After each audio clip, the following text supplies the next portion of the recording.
Thank you for joining me on this channel. If you're enjoying the content, I kindly ask for your support by liking and subscribing. Creating these videos is time-consuming, and your support means a great deal to me. In the chilling span from October 19, 1977, to January 11, 1979, a sinister specter haunted the West Coast. Across California and Washington, the tranquility of communities was shattered as a string of disappearances plagued the region. Young women and girls vanished without a trace, leaving behind anguished families and a community gripped by fear.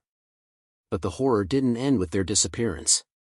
Days later, their worst fears were realized as the bodies of these innocent victims were discovered in desolate locations, violated in the most grotesque manner imaginable. They bore the brutal marks of violence, beaten, raped, tortured, and strangled. Each discovery was a harrowing confirmation of the evil that lurked among them.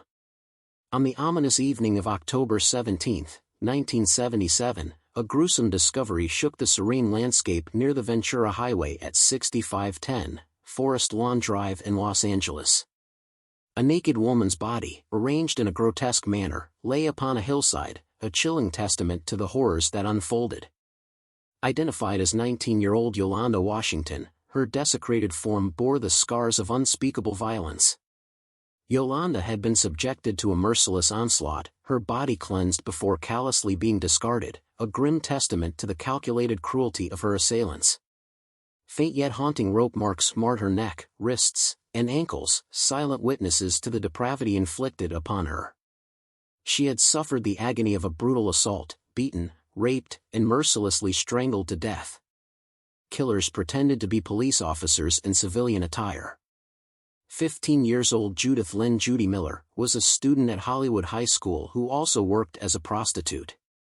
On October 31, 1977, amidst the bustling 8300 block of Sunset Boulevard, Judy was on the lookout for potential clients when she encountered her assailants. Tragically, her fate took a dark turn within the confines of Angelo's upholstery shop at 703 West Colorado Boulevard in Glendale. Following her murder, her lifeless body was disposed of near 2844 Alta Terrace in Louisiana Crescenta, within the desolate confines of a flood control channel. Judy's naked remains were discovered on Halloween night, 1977, positioned eerily face-up in a parkway nestled amidst the hills above Glendale. A chilling scene unfolded before those who stumbled upon her, her legs eerily arranged in the shape of a diamond, serving as a grim testament to the horrors she endured. The evidence of her ordeal was etched upon her form, with signs of rape, sodomy, and strangulation hauntingly marked by ligature impressions upon her neck, wrists, and ankles. Alyssa Teresa Caston, a 21-year-old dancer and waitress from North Hollywood, met a tragic end. Her lifeless body was discovered on November 6, 1977, near a country club nestled within the Chevy Chase Canyon neighborhood in Glendale, California. Upon discovery, it became painfully evident that she had endured a harrowing ordeal. Alyssa had been subjected to a brutal assault, beaten, raped, and ultimately strangled. Though spared from sodomy, the marks of her torment were starkly visible, with rope imprints encircling her wrists and ankles. Suspicion swirled around two clients with whom Alyssa had been seen conversing on the fateful evening before her disappearance, their behavior raising red flags among her coworkers. Their strange demeanor would later cast a chilling shadow over the events that led to Alyssa's untimely demise. Sonia Johnson, aged just 14, and her dear friend Dolores and Dolly Sapita, a mere 12 years old, found themselves ensnared as the youngest victims in a series of heinous crimes. After innocently stepping off a bus at Eagle Rock Plaza on November 13, 1977, they fell prey to the cruel deception of individuals masquerading as law enforcement officers. Under false pretenses, these perpetrators abducted the unsuspecting girls. On November 20, their bodies were discovered in a garbage pile in Highland Park, California. Although their bodies were already starting to decompose, it was determined that both had been raped and killed by being strangled. On November 20, 1977, hikers stumbled upon the distressing sight of Christina Weckler, age 20, partially concealed beneath a bush on a hillside within a residential area of Los Angeles. Despite the absence of defensive wounds, she bore the telltale signs of a violent encounter. Ligature marks marred her neck, wrists, and ankles. Further examination revealed a horrifying array of injuries: bruised breasts, 2 puncture scars on her arm, and alarming rectal bleeding, indicative of a brutal assault. As the investigation unfolded, the extent of Christina's suffering became shockingly clear. It was determined that she had endured unimaginable torment, with cleaning fluid, specifically Windex, maliciously injected into her body. Tragically, her life was ultimately claimed by asphyxiation from gas emanating from an oven, a cruel and senseless act of brutality. Christina's naked body was discovered not far from her Glendale residence.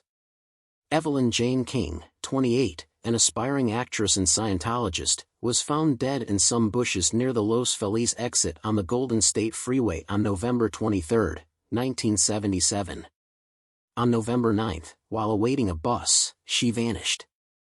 It was impossible to tell if she had been raped or tortured due to the severity of the decomposition, but it was strongly suspected that she had been sodomized in addition to being strangled to death.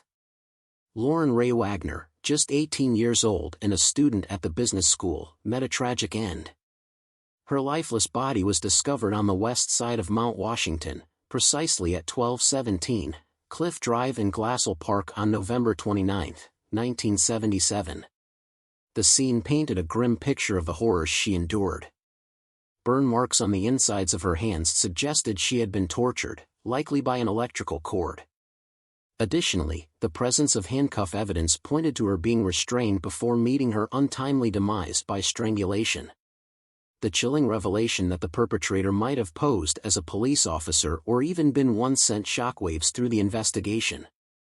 In response, investigators issued a cautionary advisory to female drivers, urging them to exercise caution and verify the authenticity of any encounters with law enforcement officers. Kimberly Diane Martin, at only 17 years old, met a tragic end as a sex worker and model. Her naked body was discovered on December 9, 1977, in a desolate lot near Los Angeles City Hall, a grim scene amidst the urban landscape. Dumped over a hillside in the Silver Lake neighborhood, her remains were starkly visible from nearby police headquarters. Kimberly's last known moments led her to an empty apartment at 1950 Tamarind, Hollywood, while she was on duty for an out-call escort service. There, she endured unspeakable horrors, raped, tortured, and ultimately cruelly strangled. Her lifeless body was then discarded in Echo Park near 2006 North Alvarado, a haunting echo of the darkness that lurked within the city's shadows. Cindy Lee Hudspeth, 20, was a waitress who was sexually assaulted, strangled to death, and then had her body placed in the trunk of her Datsun before being pushed off a cliff on Angeles Crest Highway on February 16, 1978. The following day, she was discovered. She had been tortured. Ligature marks were apparent on her neck, ankles, and wrists. On January 11, 1979, the bodies of 2 female students were discovered. They were identified as 22-year-old Karen Loretta Mandick and 27-year-old Diane Amy Clark Wilder, both enrolled at Western Washington University.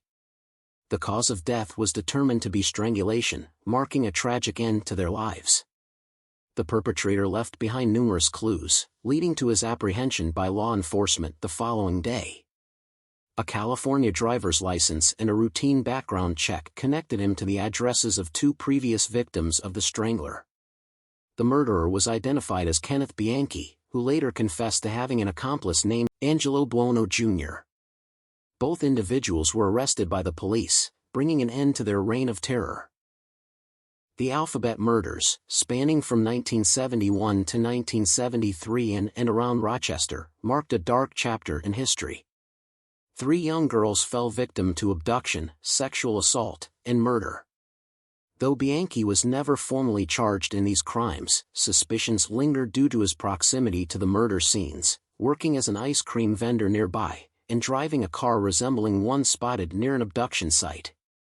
Despite allegations, Bianchi vehemently denied any involvement in these heinous acts. On September 4, 1977, the lifeless body of Laura Collins, aged 26, was discovered in Griffith Park, strangled to death. Initially considered a potential victim of the Hillside Strangler by Los Angeles media, Collins was not ultimately listed as one of their victims in a 1979 complaint against Buono and Bianchi. The circumstances surrounding Collins' death remain shrouded in mystery, with no conclusive resolution to her case. Jill Terry Barkham, an 18-year-old from Oneida, New York, met a tragic end in Southern California on November 10, 1977. She endured molestation, beatings, and strangulation before her body was discovered rolled up in a ravine off Mulholland Highway. Initially linked to the Hillside Strangler, Barkham's case was later deemed unrelated following the arrests of Bianchi and Buono. Despite suspicions, neither man confessed nor was convicted of her murder. In a surprising turn of events, serial killer Rodney Alcala was convicted of her murder, along with 4 others, in March 2010. On November 16, 1977, Kathleen Kimberly Robinson, a 17-year-old high school student known for hitchhiking, was last seen near Santa Monica Beach. Her lifeless body was found the following day in a parkway in the Wilshire district of Los Angeles. Initially thought to be another victim of the Hillside Strangler, further investigation revealed differences in her case, ruling out any connection. Despite ongoing efforts by the LAPD, Kathleen's murder remains unsolved to this day. After his arrest, Bianchi confessed to a chilling encounter in 1977, where he and Buono, posing as police officers, targeted a young woman named Catherine Laurie for abduction and murder. However, upon learning she was the daughter of actor Peter Lorre, they released her unharmed.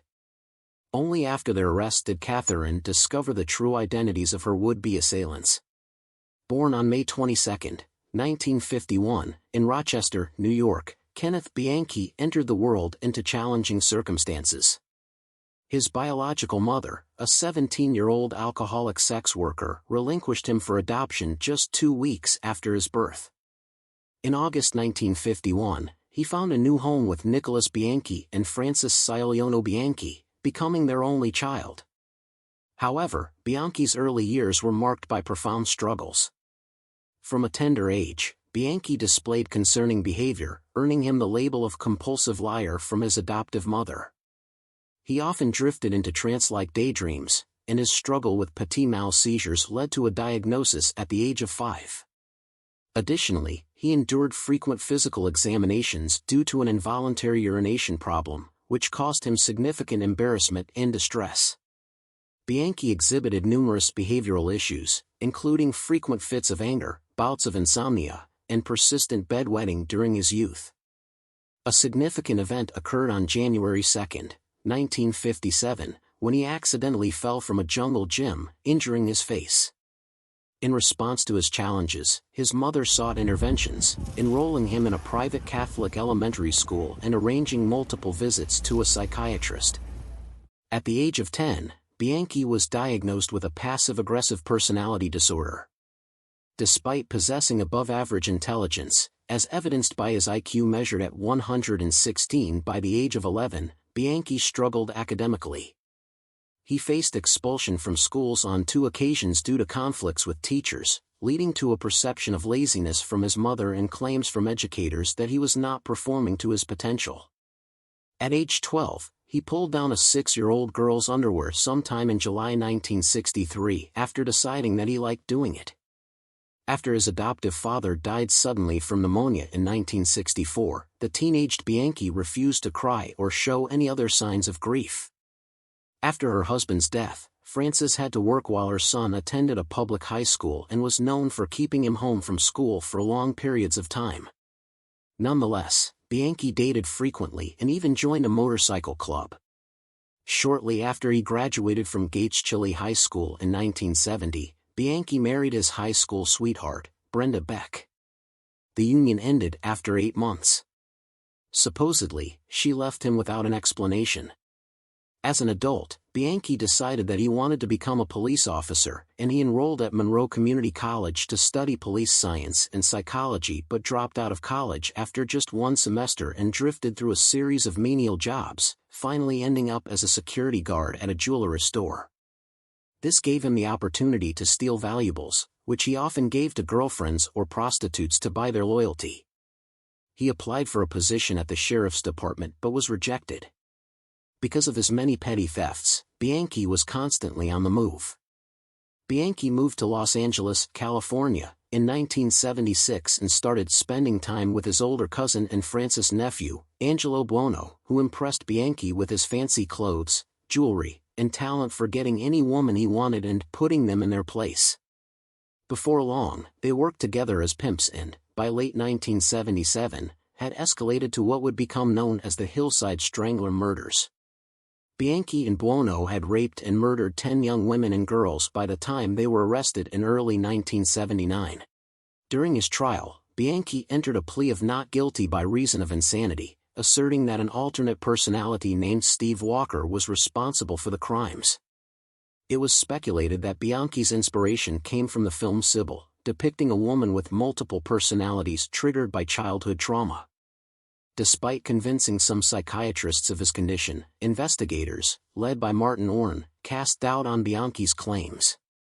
Orne's skepticism prompted Bianchi to invent another persona, Billy. To expose Bianchi's deception, Orne orchestrated a test where Bianchi interacted with an imaginary lawyer, later surprising him with the introduction of a real attorney. Bianchi's confused reaction, claiming the imaginary lawyer had vanished, contradicted his claims. Additionally, Bianchi's attempt at a tactile hallucination, shaking the hand of the imaginary lawyer, further revealed his deceit. Facing the death penalty in Washington state, Bianchi eventually pleaded guilty. Subsequent investigations unveiled that Stephen Walker was a stolen identity, previously targeted by Bianchi for fraudulent activities in psychology.